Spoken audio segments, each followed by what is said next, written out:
Bonjour à tous et bienvenue sur enligne.églisedenation.ca. Ceci est la plateforme que nous utilisons chaque dimanche pour louer l'Éternel ensemble et aussi écouter la parole de Dieu. Ce qui est bien avec cette plateforme, c'est qu'elle nous permet, entre autres, de nous encourager les uns les autres pendant le culte, dans la session discussion où vous pouvez partager un mot d'encouragement, un verset biblique. Nous pouvons aussi donner un amen virtuel en cliquant sur le cœur et vous pouvez, si vous en avez besoin, demander une prière en cliquant sur demande de prière. Si jamais vous n'arrivez pas à suivre le culte de dimanche avec nous sur cette plateforme, ne vous inquiétez pas, ne paniquez pas, parce que nous avons aussi une chaîne YouTube où vous pouvez suivre et la parole de Dieu et la louange du dimanche. Je vous invite donc à aller sur notre page web, sur le site de l'église à ancottawa.ca/Gatineau pour souscrire à notre chaîne YouTube. Nous sommes aussi présents sur Facebook et Instagram et sur la page web de notre site internet, vous trouverez aussi plus d'informations sur l'église, sur les activités de l'église pour rester connecté avec le corps du Christ. Alors restons connectés et surtout restons connectés avec Dieu et que Dieu vous bénisse.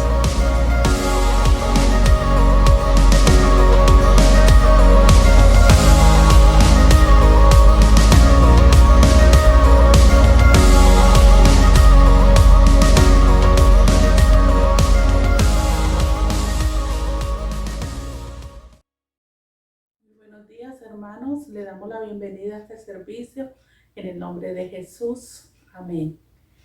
Bonjour les amis, voici ma mère, elle s'appelle Elsa, elle vous donne la bienvenue aujourd'hui au service en ligne, soyez bénis. Et aussi on va lire les psaumes 100, ça dit comme ça. Acclame l'Éternel ô terre tout entier, servez l'Éternel avec joie, entrez en sa présence avec des chants joyeux. Sachez que c'est lui seul, l'Éternel, qui est Dieu. C'est lui qui nous a fait, nous lui appartenons. Et nous sommes son peuple, les troupeaux de son pâturage. Entrez sous ses portiques avec reconnaissance. Entrez dans ses parvis en chantant ses louanges. Rendez-lui votre hommage et louez-le pour ce qu'il est. Car l'Éternel est bon, car son amour dure à toujours et sa fidélité s'étendra d'âge en âge.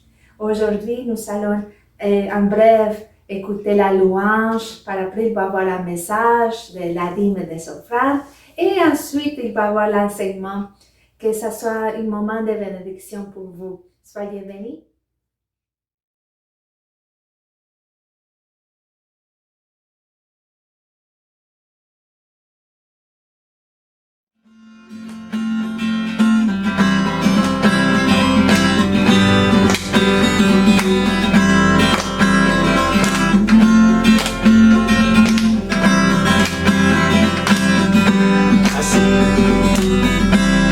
Assis dans le ciel, ton trône éternel.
rêves d'une génération. Nous danserons car tout est accompli et nous crions Jésus-Christ. Louez-le, louez-le, qui que vous soyez, louez-le, louez-le, où que vous soyez, louez-le, louez-le, en toutes circonstances, louez-le, louez-le, voici que Dieu avance. Si au fond de la terre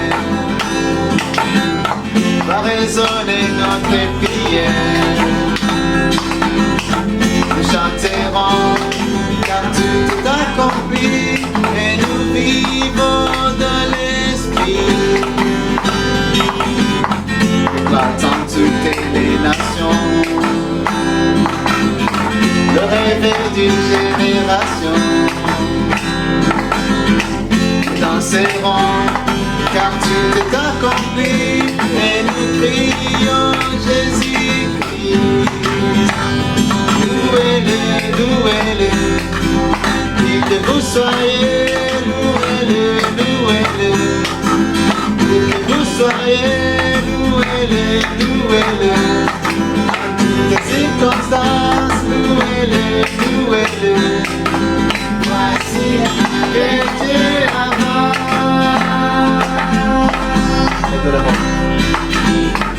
Adorez-moi de l'Afrique, de l'Asie jusqu'à l'Amérique. N'ayons plus peur, car tout est accompli et nous vivons dans l'esprit.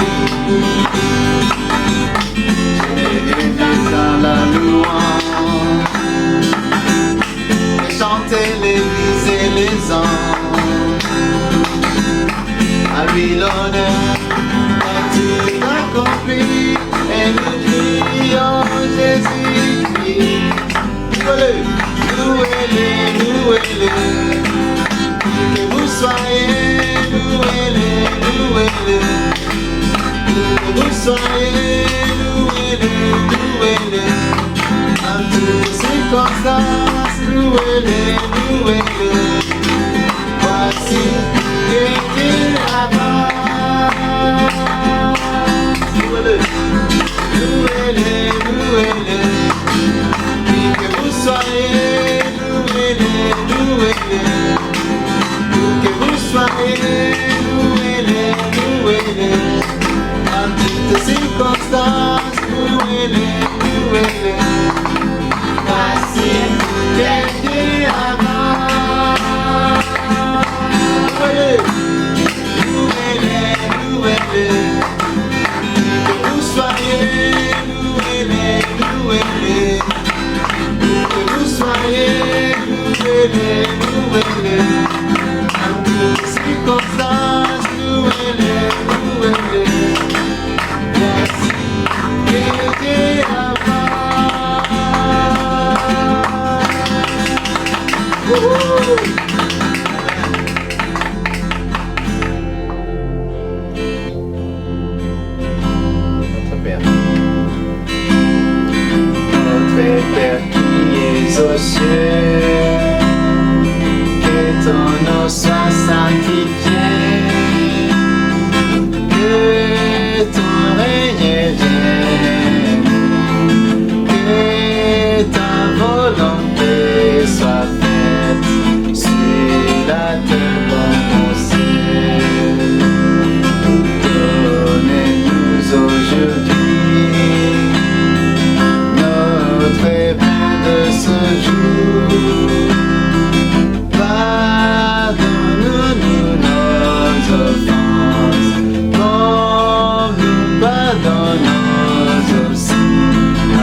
aux cieux, que ton nom soit sanctifié,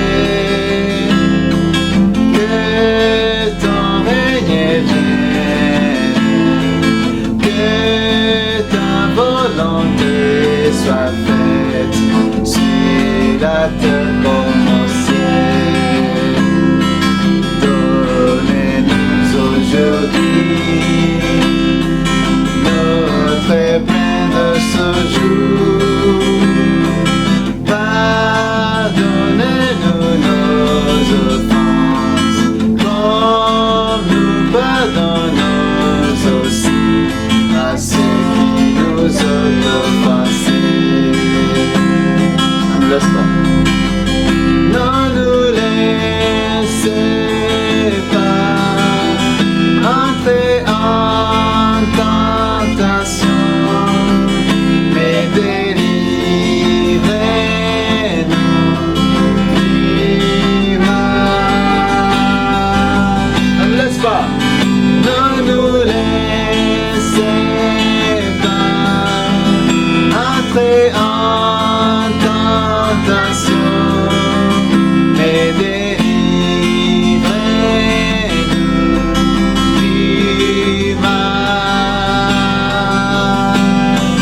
Car c'est à toi qu'appartiennent le règne, la puissance et la gloire pour les siècles des siècles. Amen.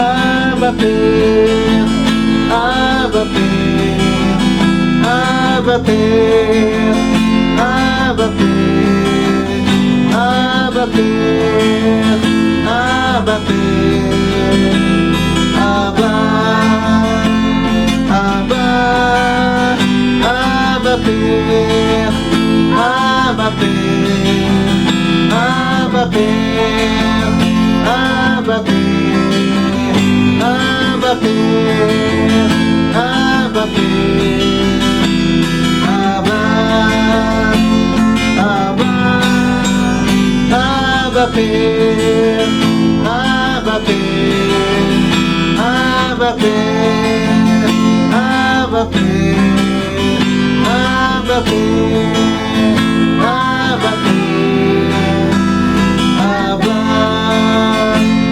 Abba, Abba Père.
Alors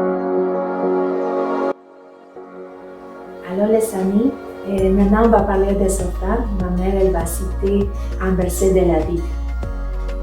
Leemos la palabra del Señor en el nombre del Padre, del Hijo y del Espíritu Santo. En San Juan 3:16 dice la palabra: de tal manera amó Dios al mundo que ha dado a su único Hijo unigénito para que todo aquel que en él crea no se pierda, mas tenga la vida eterna. Amén. Ma mère elle a parlé de Saint Jean chapitre 3 verset 16. Oui, Dieu a tant aimé le monde qu'il a donné son Fils, son unique, pour que tous ceux qui placent leur confiance en lui échappent à la perdition et qu'ils aient de la vie éternelle. Ici, le meilleur exemple d'offrande, c'était le Dieu même. Il a donné son Fils, il a donné le tout pour l'humanité. Alors maintenant, nous avons cette joie, opportunité d'étendre le royaume de Dieu et en sachant que l'argent qu'on donne, c'est pour l'extension de l'évangile.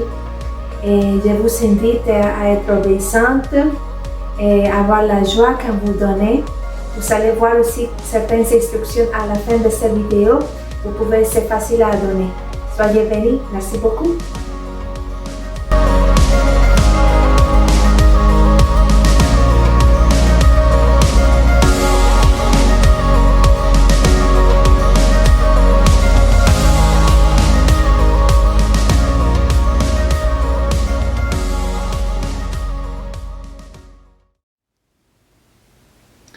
Bonjour tout le monde, bienvenue à l'Église des Nations de Gatineau. Je m'appelle Alice et je suis membre de cette église.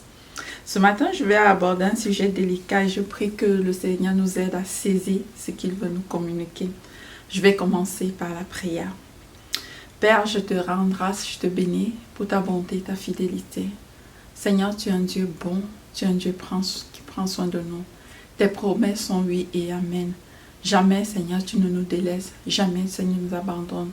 Tout ce que tu nous as promis dans ta parole, Seigneur, tu l'accomplis. Je prie que, Seigneur, le message de ce matin puisse avoir un impact dans nos cœurs. Je prie qu'il change nos vies et qu'il nous aide, Seigneur, à te faire de plus en plus confiance. Bénis les paroles qui vont sortir de ma bouche et bénis la terre qui va le recevoir. Je prie que cette parole tombe sur une bonne terre et qu'elle produise du fruit. Que l'honneur, la gloire te reviennent au nom de Jésus. Amen. Amen. Je fais partie d'un groupe interdénominationnel, c'est-à-dire un groupe qui regroupe plusieurs églises qui s'appelle Environnement de prière. Et chaque matin de 5h à 6h, on lit la parole de Dieu. Ce mois, nous lisons dans l'évangile de Matthieu. Et le passage qui m'a beaucoup marqué et sur lequel je veux qu'on s'attarde ce matin, c'est dans Matthieu 4. Donc, nous allons lire dans Matthieu 4, du verset 12 et 13, dans la version Le Semeur. Verset 12. Quand Jésus apprit que Jean avait été emprisonné, il se retira en Galilée. Verset 13. Mais il ne resta pas à Nazareth. Il alla s'établir à Capernaum, une ville située au bord du lac, dans les territoires de Zabulon et de Nephtali. C'est le verset 12 qui m'a marqué. Quand Jésus apprit que Jean avait été emprisonné, il se retira en Galilée. Je vais nous mettre en contexte. On se rappelle que Jean était parenté à Jésus. Luc 1,36 va dire « Vois ta parente Élisabeth attend elle aussi un fils, malgré son grand âge. On disait qu'elle ne pouvait pas avoir d'enfant et elle en est à son 6e mois. » D'autres versions de Luc 1,36 vont dire « Et voici, Élisabeth, ta cousine, a conçu un fils en sa vieillesse. Et c'est ici le 6e mois de la grossesse de celle qui est appelée stérile. » Donc, on sait, première chose, que Jean et Jésus étaient parents. Deuxième chose, Jean avait été envoyé pour préparer l'arrivée de Jésus. Luc 1, 13 à 17 va dire « Mais l'ange lui dit, n'aie pas peur, Zacharie, car Dieu a entendu ta prière. Ta femme Élisabeth te donnera un fils. Tu l'appelleras Jean. Il sera pour toi le sujet d'une très grande joie, et beaucoup de gens se réjouiront de sa naissance. Il sera grand aux yeux du Seigneur. Il ne boira ni vin ni boisson alcoolisée. Il sera rempli de l'Esprit Saint dès le sein maternel. Il ramènera beaucoup d'Israélites au Seigneur, leur Dieu. Il accomplira sa mission sous le regard de Dieu avec l'esprit et la puissance qui résidaient en Élie pour réconcilier les pères avec leurs enfants, pour amener ceux qui sont désobéissants à penser comme des hommes justes et former ainsi un peuple prêt pour le Seigneur. Et dans l'évangile de Jean, chapitre 1, Jean va témoigner que Jésus est le Fils de Dieu, celui qui devait venir. Nous lisons dans Jean, chapitre 1, du verset 29 à 34. Le lendemain, Jean aperçut Jésus qui se dirigeait vers lui. Alors il s'écria, « Voici l'agneau de Dieu, celui qui enlève le péché du monde. C'est de lui que je vous ai parlé lorsque je disais, « Un homme vient après moi. » Il m'a précédé, car il existait déjà avant moi. Moi non plus, je ne savais pas que c'était lui. Mais si je suis venu baptiser dans l'eau, c'est pour le faire connaître au peuple d'Israël. Verset 32. Jean-Baptiste rendit ce témoignage. J'ai vu l'Esprit descendre du ciel comme une colombe et se poser sur lui. Je ne savais pas que c'était lui, mais Dieu, qui m'a envoyé baptiser dans l'eau, m'avait dit, « Tu verras l'Esprit descendre et se poser sur un homme. C'est lui qui baptisera dans le Saint-Esprit. » Verset 34. Or, cela, je l'ai vu de mes yeux et je l'atteste solennellement, cet homme est le Fils de Dieu. Je reprends le verset 34. Or, cela, je l'ai vu de mes yeux et je l'atteste solennellement, cet homme est le Fils de Dieu. Où je veux en venir? Je veux mettre l'emphase sur le fait que Jean connaissait exactement qui était Jésus. Il avait reçu toutes les confirmations de Dieu et Jésus savait aussi qui était Jean et surtout ce qui allait lui arriver alors qu'il était en prison. J'imagine que quand Jean a été arrêté, il a dû se dire, c'est juste quelques jours. Si ça a perdu, Jésus le Messie, le Sauveur, va venir me sortir d'ici. Il devait être tranquille et en paix. Mais qu'est-ce qui se passe? Jésus apprend que Jean est en prison. Il part de là. Jean est toujours en prison. Il attend. À un moment, il se dit, peut-être Jésus ne sait pas que je suis en prison. C'est sûr que s'il savait, je serais déjà sorti d'ici. Qu'est-ce qu'il fait, Jean? Il envoie ses disciples poser la question à Jésus. On peut lire Matthieu 11, du verset 2 à 6. Verset 2. Du fond de sa prison, Jean apprit tout ce que Jésus faisait. Il envoyait auprès de lui 2 de ses disciples. Il lui demandait, « Es-tu celui qui devait venir ou bien devons-nous en attendre un autre ?» Et Jésus leur répondit, « Retournez auprès de Jean et racontez-lui ce que vous entendez et ce que vous voyez. Les aveugles voient, les paralysés marchent normalement, les lépreux sont purifiés, les sourds entendent, les morts ressuscitent, la bonne nouvelle est annoncée aux pauvres. » Et il va ajouter verset 6, « Heureux celui qui ne perdra pas la foi à cause de moi. » Alors que Jean attend sa libération, Jésus lui transmet un autre message. Et nous savons tous ce qui est arrivé à Jean-Baptiste. Il est mort, décapité dans la prison. Sa tête avait été coupée. Et pourtant, quand Jean a envoyé ses disciples poser la question à Jésus, malgré le doute, il se disait, si c'est lui, il a la capacité de me faire sortir de la prison. N'est-ce pas lui qui a dit dans Luc 1, 37, car rien n'est impossible à Dieu. Jésus lui envoie un message et à la fin, il dit dans Matthieu 11, verset 6, « Heureux celui qui ne perdra pas la foi à cause de moi. » D'autres versions vont dire, « Heureux celui pour qui je ne serai pas une occasion de chute.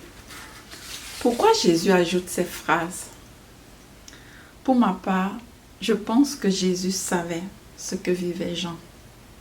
Comment le doute, le découragement, la colère, la frustration étaient sur le point où avaient déjà rempli ses pensées et le cœur de Jean.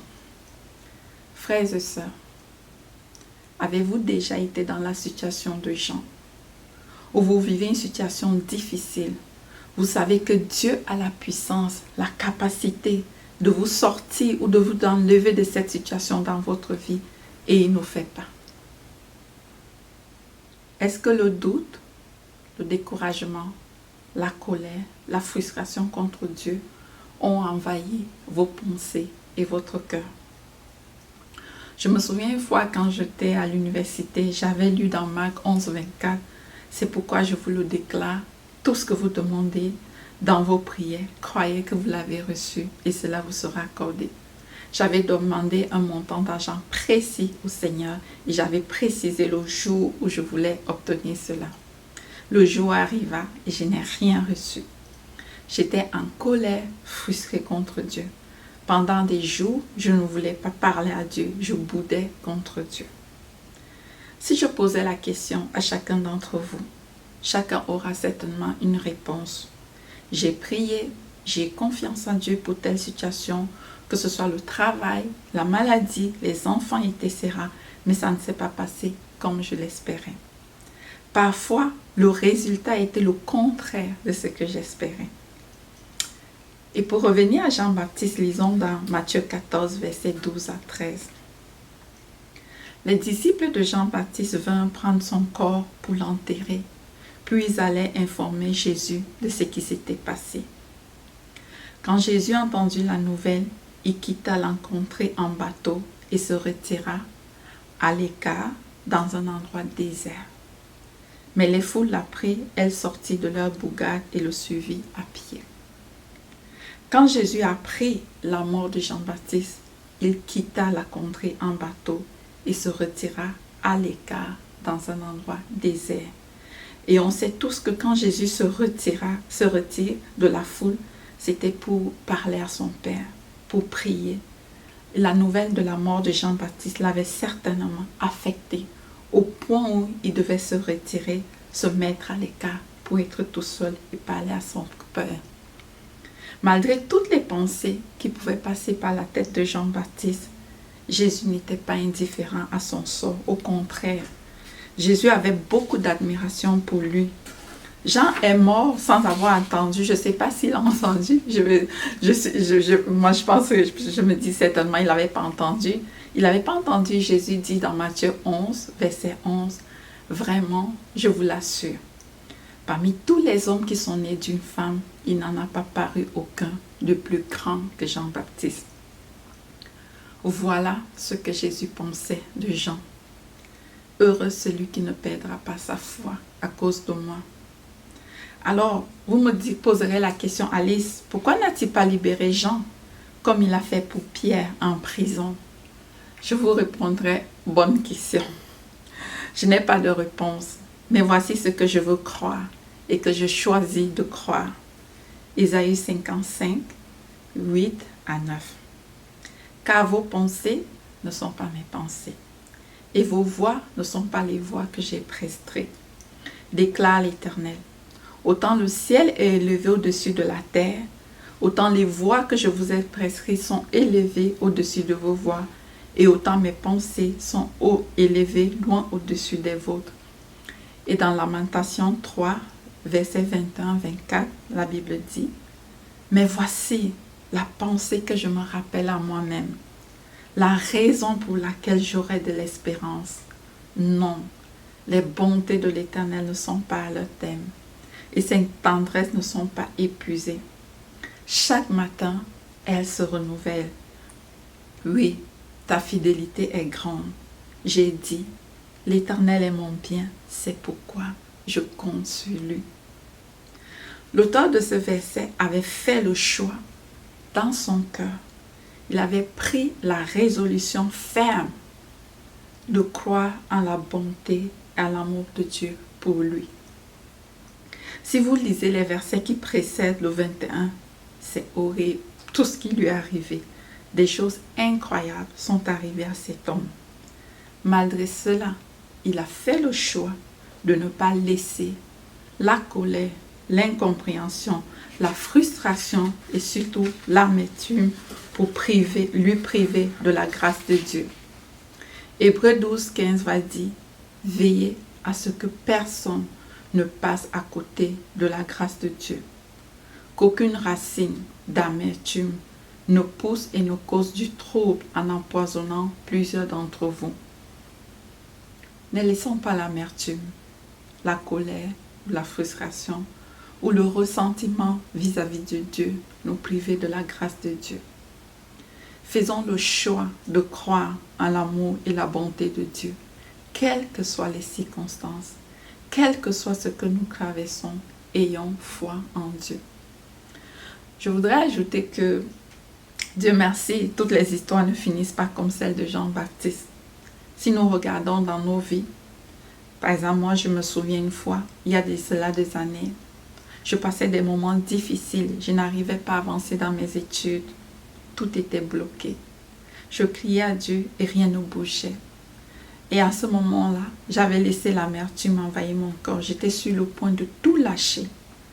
Mais par la grâce de Dieu, l'encouragement des frères et sœurs, d'où l'importance dans ces moments de ne pas s'isoler, mais de demander l'aide des frères et sœurs. Je n'ai pas lâché. Des années après, quand je regarde en arrière, je comprends maintenant ce que Dieu faisait. Je comprends maintenant qu'il n'était pas indifférent, mais qu'il était en train de préparer quelque chose de plus grand que moi. Frères et sœurs, Dieu est digne de confiance. Ayons foi en Dieu, car ses pensées ne sont pas nos pensées. Dieu a des projets beaucoup plus grands que notre simple personne. Parfois, nous allons vivre des situations afin que la gloire de Dieu soit manifestée, comme dans l'histoire de l'aveugle-né. Dans Jean 9, verset 30, on peut le lire. Quand les disciples sont venus vers Jésus, il a dit non. C'est afin que la gloire de Dieu soit manifestée que cet homme est né aveugle. Dieu a à cœur le salut des hommes. Il a fait et il fera tout pour le salut des hommes. Parfois, il peut laisser des situations comme celle de Jean, d'Étienne et de beaucoup d'autres, afin que le plus grand nombre soit sauvé.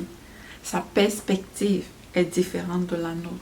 Si vous me demandez c'est quoi, Alice, le titre de ton message, c'est la perspective divine versus la perspective humaine. Donc Dieu a toujours en tête la perspective divine. Et nous savons que Dieu vit dans le passé, Dieu vit dans le présent, il vit dans le futur. Donc il a déjà vu tout et sa perspective est totale, complète et parfaite. Nous ne voyons qu'une parcelle de ce que nos yeux peuvent voir. La Bible dit dans Daniel, dans Daniel 1,8, Daniel résolut de ne pas nous suivre. Frères et sœurs, nous devons prendre la résolution de toujours croire en l'amour, la bonté, la fidélité de Dieu à notre égard. C'est vraiment une résolution. C'est un choix comme Daniel a fait avec ses amis. Je prends la résolution. Quelles que soient les circonstances, quel que soit ce qui va m'arriver, je fais le choix. Et c'est un choix qu'on fait chaque jour. Je fais le choix, je décide de faire confiance en l'amour, la bonté et la fidélité de Dieu. Dieu nous a démontré qu'il nous a aimés, qu'il nous aime et qu'il nous aimera toujours.